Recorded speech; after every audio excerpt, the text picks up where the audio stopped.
daar kan wees. Dat vir ons vanoggend U naam kan verheerlik. Dat ons vanoggend tyd in die woord kan spandeer. En Here, my gebed is dat U ons sal leer uit U woord. Nie ons eie gedagtes, idees, emosies deel maak van wat U wil doen, Here. Ons lê ons eie gedagtes, emosies neer, Vader. And we commit to your word, Lord. We commit to your will this morning, Father. As we read scripture, as we preach your word. En ek bid dit in die naam van Jesus Christus. Amen. Amen. Vandag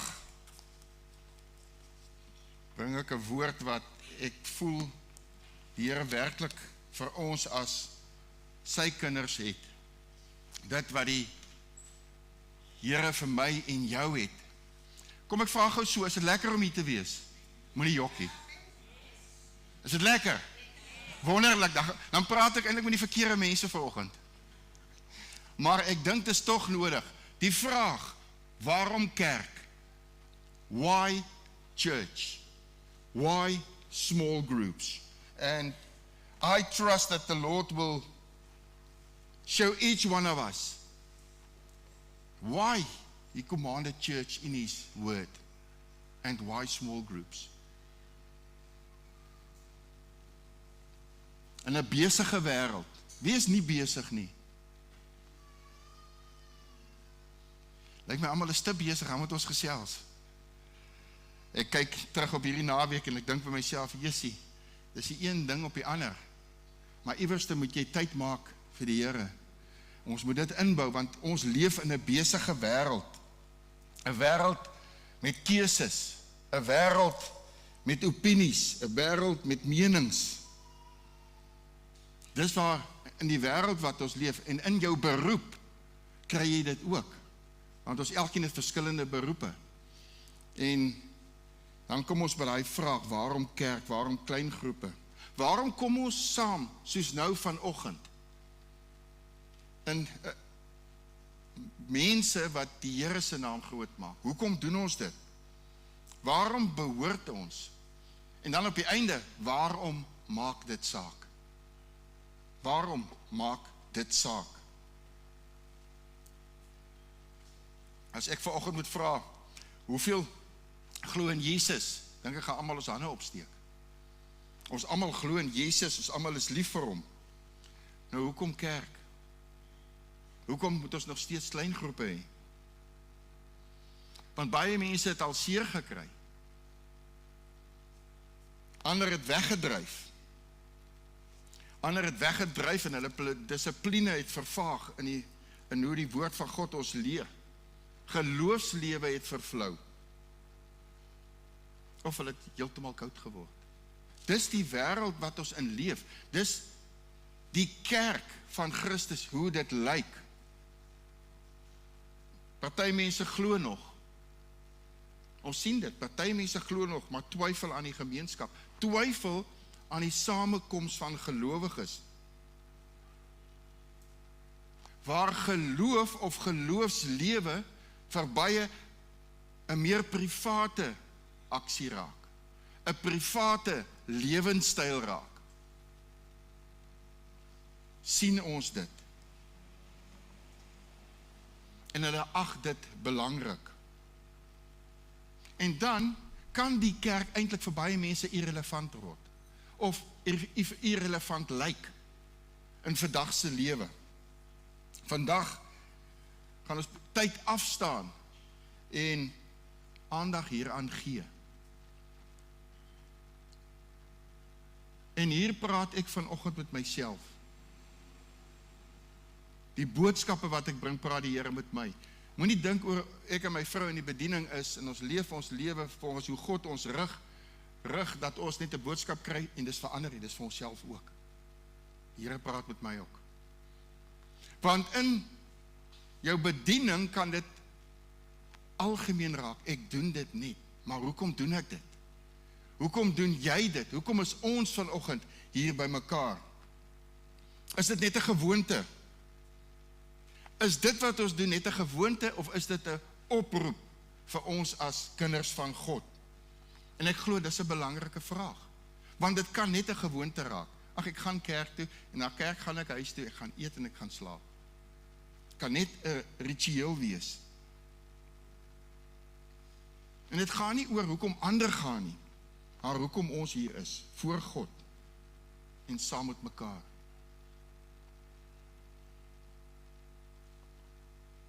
Ons kom by mekaar, en ons het dit vanoggend gedoen, eerstens, om die Here te eer.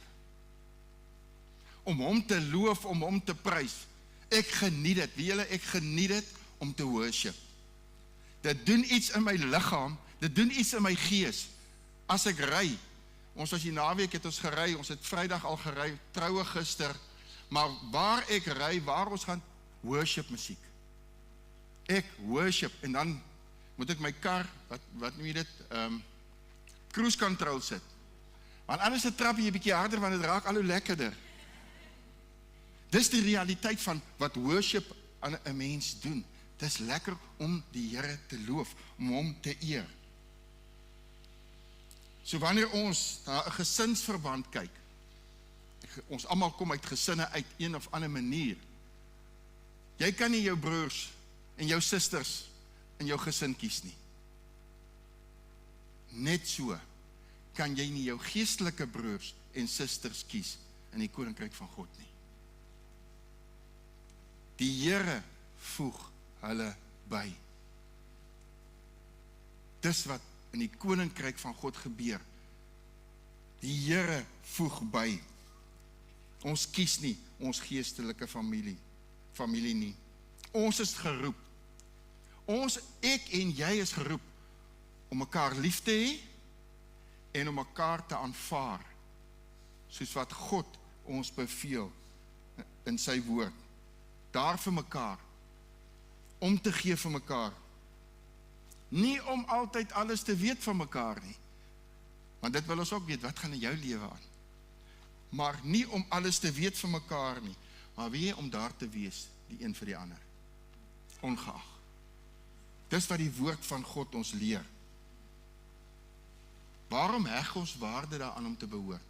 Waarom heg ons waarde om deel te wees van die kerk van Christus? Waarom is dit belangrik om gedurende die week in 'n klein groep by mekaar te kom? Nou, elkeen van ons gaan verskillende antwoorde hê op hierdie vraag, maar dit is van kardinale belang. Van kardinale belang. Vandag se moderne Christen sê, ons het nie 'n kerk nodig nie. Ons het nie een nodig nie. Wat is die antwoord gewoonlik? Ek is die kerk. I am the church. Jy's reg. Heeltemal reg. Jy is die kerk. Maar daar's ook 'n ander kant. Want as ons die woord van God lees in die Nuwe Testament, kry ons nie 'n weergawe van Christendom wat bestaan sonder 'n werklike, plaaslike, versamelde liggaam onder ware herders wat die kudde lering gee nie, wat die kudde lei, wat die kudde beskerm nie. Dit kry jy nie in die woord van God nie. Ek weet, ons kan enige plek by mekaar kom. Ons kan enige plek kuier, die woord van God oopbreek, saam praat daaroor, bid. Maar niks vervang die kerk van Christus wat hy ingestel het nie. Niks vervang dit nie. The church was God's idea. Christ's work and Christ's body. That is the church. He founded it, he leads it, and he continues to grow the church through believers. This isn't my church. It's not leadership's church, it's God's church. Shofar Paketberg is God's, it's not mine. He just called me and my wife to lead, that's all. But it's not ours, it's his church. And the church is an essential part of God's plan. And not just for now, forever. not just for now, it's forever. And when Jesus saved me, when Jesus saved you, He knew something you were about to find out. And that is that you can't live this new life in isolation. We need one another. You need the family of God to survive in this world. I hold on to people around me. They hold on to me. You hold on to people around you, and they hold on to you in church. They instruct, nurture you. And you do the same. You instruct. You nurture them. The symbiosis has been God's plan right from the beginning. And let's go to Scripture. Let's see what Scripture says. Because you're not going to believe me. But we can't change Scripture. Matthew 16 verse 8. And Jesus is speaking here. And I also say to you that you are Peter, and on this rock I will build my church, and the gates of Hades shall not prevail against it. Jesus sê hierso, en ek sê vir jou, jy is Petrus, en op hierdie rots sal ek my gemeente bou, en die poorte van die doderyk sal dit nie oorweldig nie. So Jesus explicitly says here, and he declares, I will build my church. That's what he's saying. Indicating the church is his. He builds it. He's the founder of the church, not men. Nie mense nie. God is die persoon wat die kerk ingestel het. Ephesians 2 verse 20 states the church is built on the foundation of apostles and prophets with Christ as the chief cornerstone. And the definition is that the church is described as the body of Christ, with Christ as the head. I'm not the head. You are not the head. Christ is the head of his church. And whenever a leader tells you that he is the head of the church, run. Hardloop. It's not ours. It's God's. Jesus gave his people, his church pastors, to rightly teach the word. That's what he did in his word. He entrusted the sacraments to the gathered church, not to whoever feels like it. There's a certain pattern in the Word of God, and when I hear people say this and this and this about church and what church is, it's so wrong and skew from what the Word is saying and what the Word teaches us what church is. He commanded this discipline. God commanded accountability and mutual submission. If a leader tells you, you need to submit, run. Run. I don't have to tell you to submit. God needs to tell you that. 'n leier hoef dit vir jou te sê nie. Daar's so baie wat verkeerd geleer word van die preekstoel af, dat mense nie altyd weet wat is reg en wat is waar nie. Maar wanneer ons na die woord van God toe gaan, dan weet ons wat is reg, wat is waar.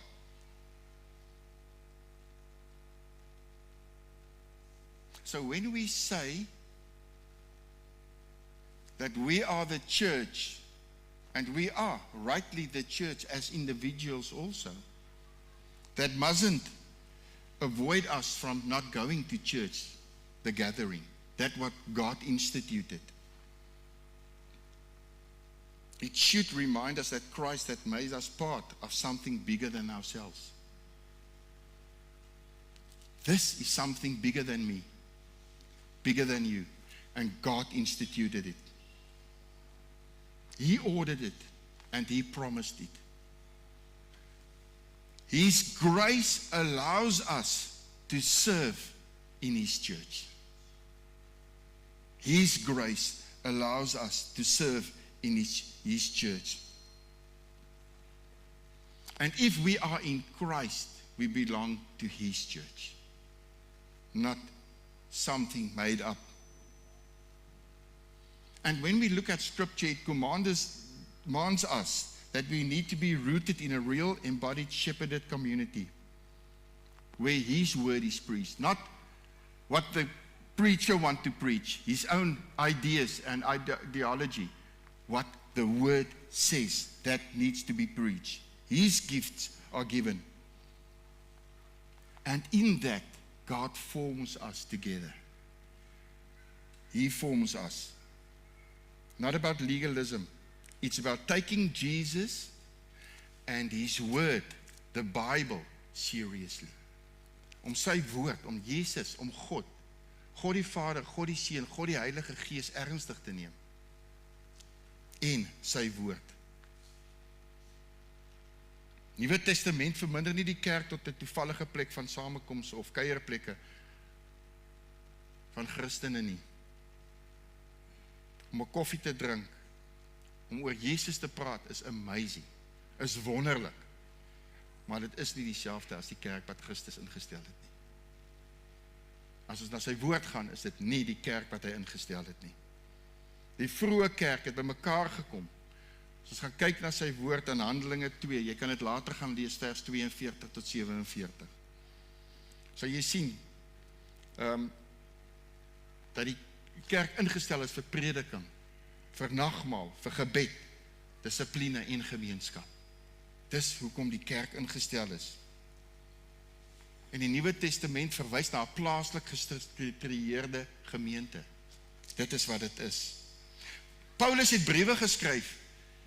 Het hy 'n brief geskryf aan 'n individuele persoon? Of het hy briewe geskryf aan 'n kerk? Julle ken die antwoord. Hy het briewe geskryf aan die kerke. Nie aan 'n individuele persoon nie. Want hy het geweet dit wat God ingestel het.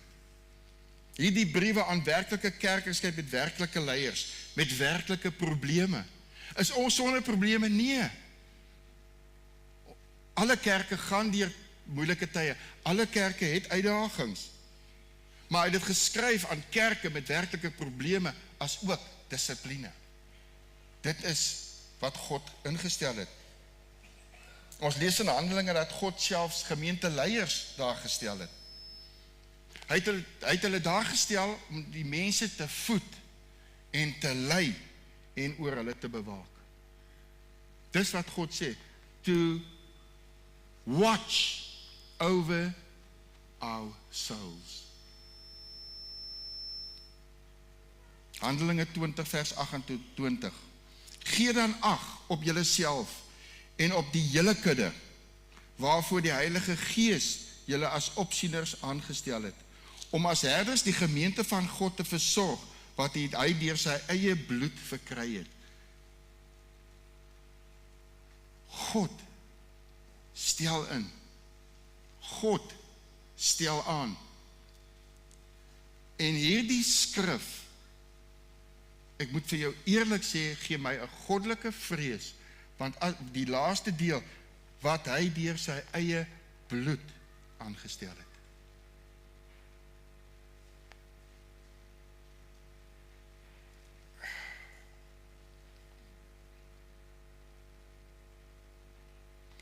Ons kan enige plek bid.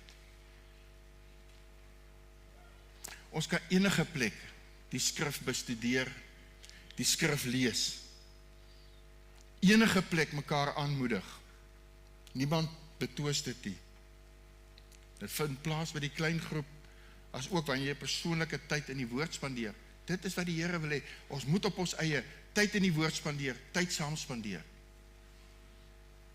Die kwessie is nie, kan Christene ontmoet waar hulle wil nie. Die kwessie is, kan 'n groep homself 'n kerk noem, as dit nie het wat Christus ingestel het nie. Sy kerk beveel om te hê. En dit is die plek waar selfdoen kerke, wat sommer net begin, in duie stort. Hulle kan nie uithou nie. By die ministry training program van Shofar gee ek lering oor 'n spesifieke vak. En in dit gee ek lering oor die kerk, maar ook oor wanneer is dit 'n kerk werklik soos wat Christus dit daar gestel het.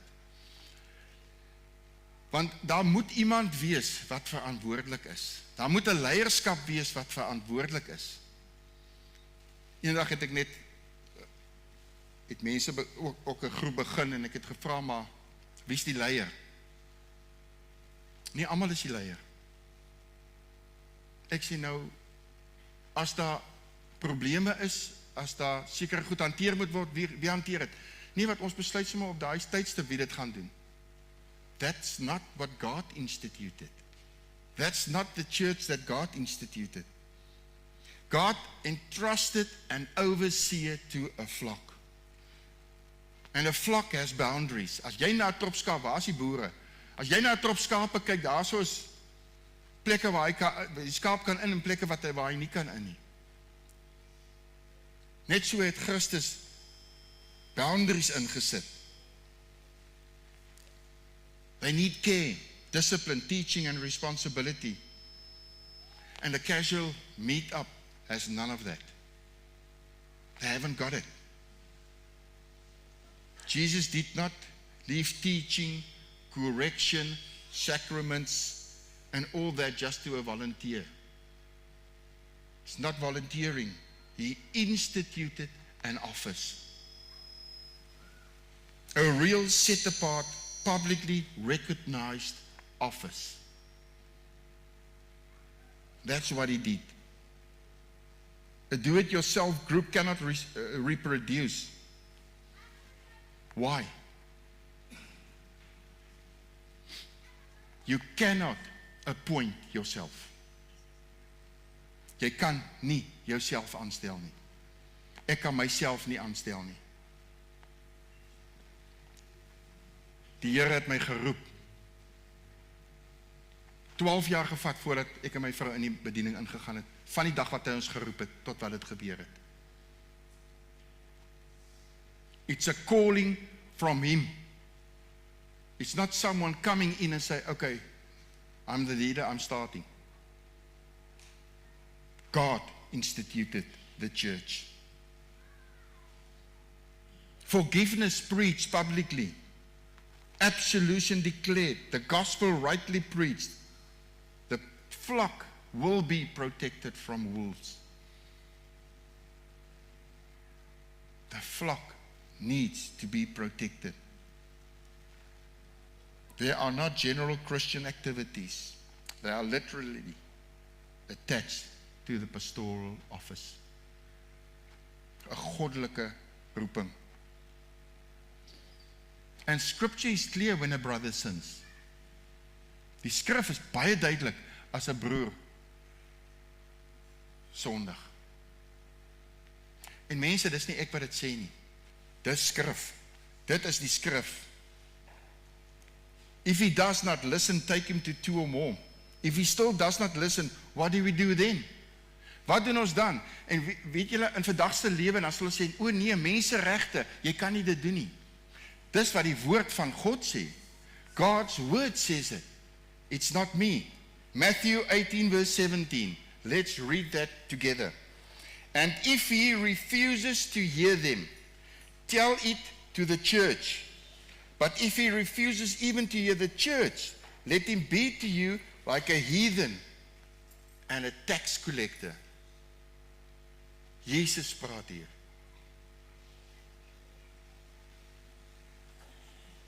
As hy nie luister nie, sê dit aan die gemeente. En as hy na die gemeente nie luister nie, laat hom vir jou wees soos die heiden en die tollenaar.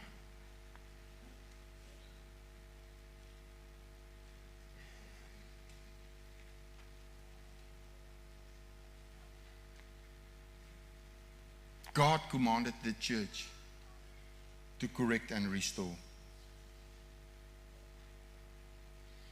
And sadly to say, in today's life, people don't want to be corrected. They don't want to be corrected. There was times in my life that I needed correction. I wouldn't stand here today if I wasn't corrected.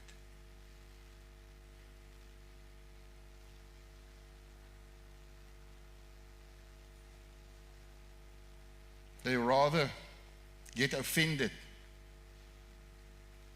and leave church, and restoration doesn't happen.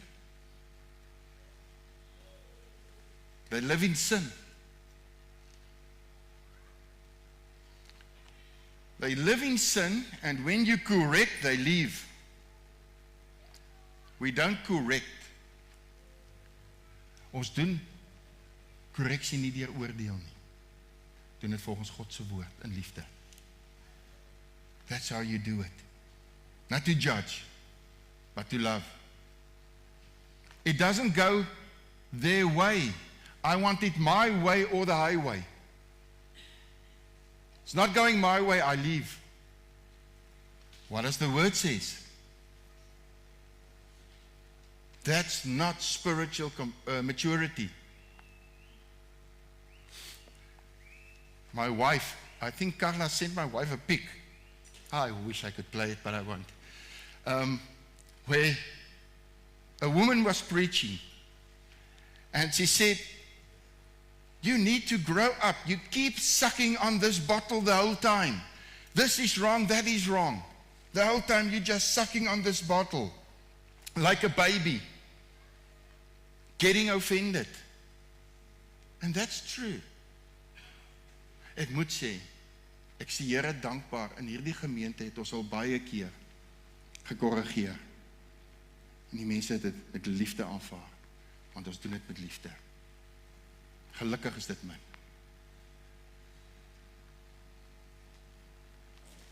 A casual group has not one who actually carries the responsibility before God. There's not one.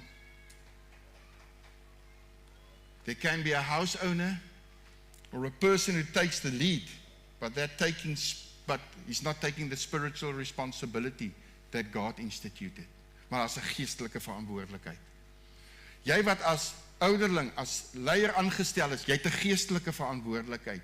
Jy as selleier het 'n geestelike verantwoordelikheid. Jy gaan rekenskap gee. It's not playing church. It is walking in that what God has called you in. That is what it is. Walking in that.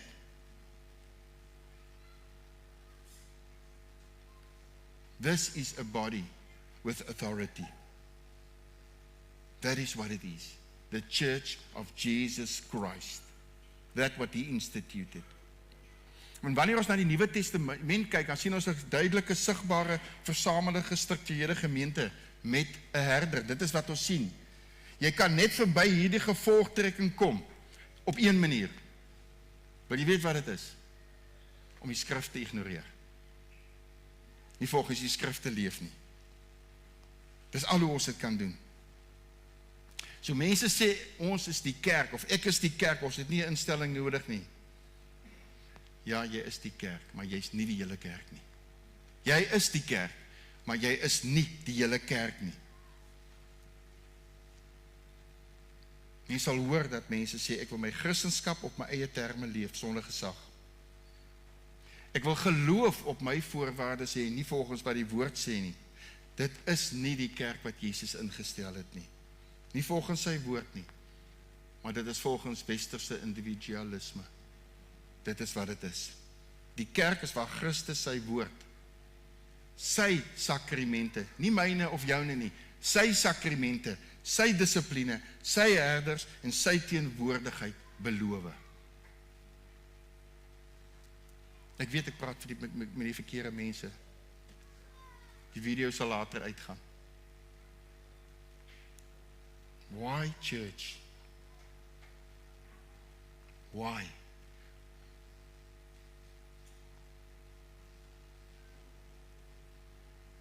Because God instituted the church. Why do we do church? Where's the PowerPoint? To worship and teach. It is where everyone comes together to worship and hear shared teaching or preaching. Secondly, to bring unity. We are reminded that we are part of something bigger than ourselves. It's not about me. It's about God.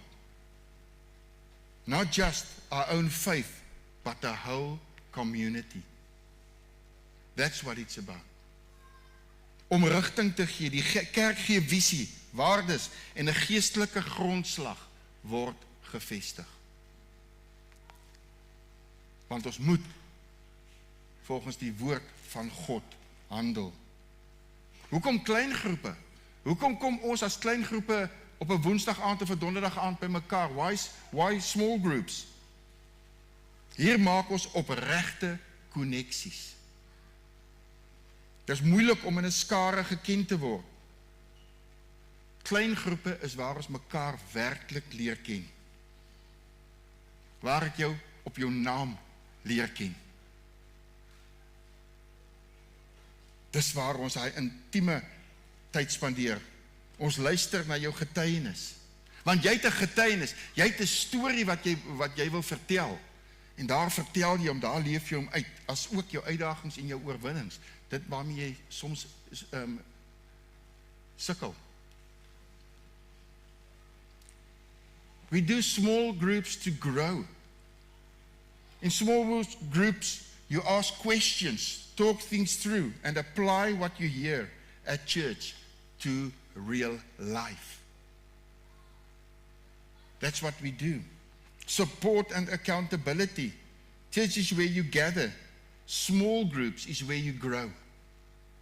Here we gather, here we get the word, here we are strengthened, but in the small group we grow. Church inspires you. Small groups help you to live it out. That boost again in the middle of the week with fellow believers where you carry on. Ons bemoedig mekaar. Ons dra mekaar se laste. Ons deel mekaar se vreugdes en hartseer om mekaar in geloof op te bou en te versterk in daai klein groepe. Dit is moeilik om in 'n skare geken te word. Klein groepe is die plek waar ons mekaar werklik leer ken. Dis hoekom ek het so geniet om by die klein groepe uit te kom. Ek wil meer daar uitkom. Weet jy wat vir my die lekkerste? Wanneer ons gesels, wanneer ons tyd met mekaar spandeer so in die sitkamer. Maar weet julle ook wanneer ons bid. Dit is vir my wonderlik wanneer ek by mense kan sit en hoor hoe hulle bid. Hoor daai verhouding wat hulle met Jesus het.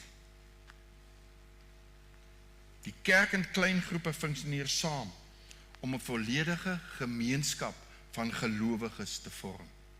It forms you. It forms you into that what Christ instituted. Not Shofar instituted, not I instituted, what Christ instituted. Hy het dit ingestel. Die kerk bied die ervaring van saam wees, gesamentlike aanbidding, lering, visie, eenheid, as een liggaam voor God. Klein groepe verskaf die geleefde ervaring. Verhoudings, disippelskap, sorg en praktiese toepassing van dit wat ons glo. Praktiese toepassing in die klein groep van dit wat ons geloof is, dit wat Jesus ingestel het. Die kerk is waar ons self fees vier, waar ons self celebrate, leer in gehoorsaamheid Jesus volg. Dis wat ons doen. Volg hom in die volk wat hy vir ons het. Klein groepe is waar ons met medegelowiges connect. Waar ons saam groei.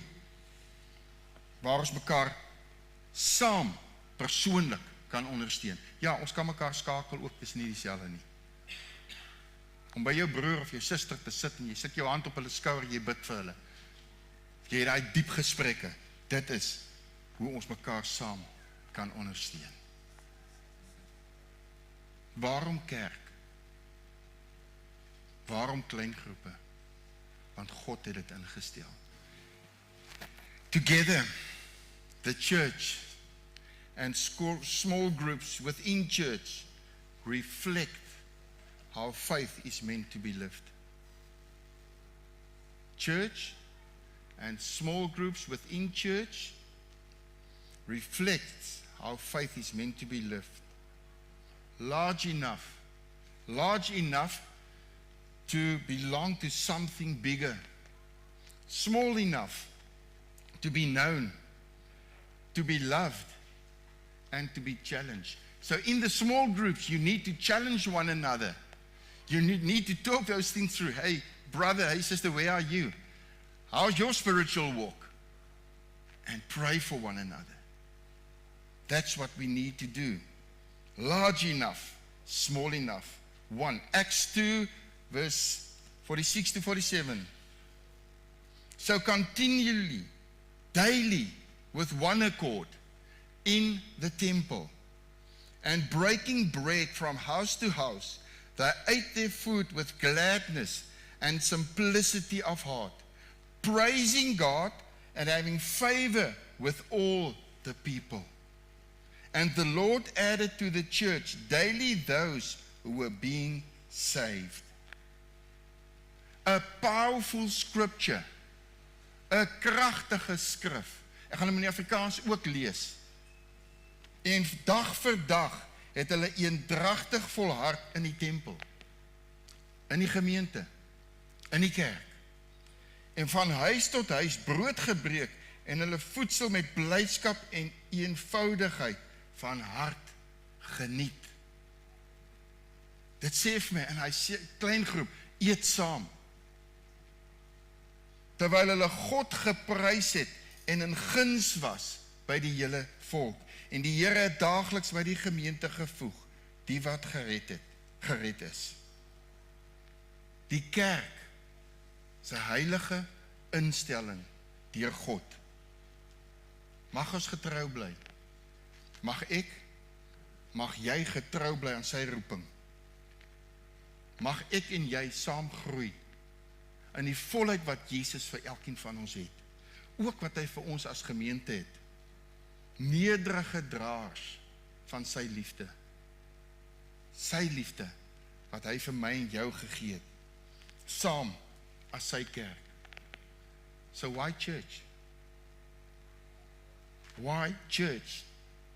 Because God instituted it, and the church is holy. It's not a place where we come to play. We come together to worship a holy, righteous, sovereign God. That's what we do. And we live it out through our small groups. And Vader, dankie dat U die kerk ingestel het. Jesus, dankie dat U kleingroepe ingestel het. Dat U dit ingestel het sodat ons in die volheid van wat kerklewe en kerk is, kan leef, Vader. Father, that we can come together to worship, to exalt You, that we can come together to hear Your word, read Your word, but Father, also to come together in a small group to grow together with fellow believers, our brothers and sisters in faith, Lord. Here, dankie vir U woord wat ons rig, U woord wat ons leer van wat dit is om te leef in gehoorsaamheid tot U. Here, baie keer het ons eie idees. Ek is te besig. Ek het ander dinge om te doen. Today I recommit, Father, to Your church and to Your word in Jesus' name. We as a church recommit to your word and your will in Jesus' name. Help ons om te groei. Help ons om te leef in die volheid wat U vir ons het, Here. Dankie Vader dat U woord duidelik is en dat U woord heilig is. En ek bid dit in die naam van Jesus Christus. Amen.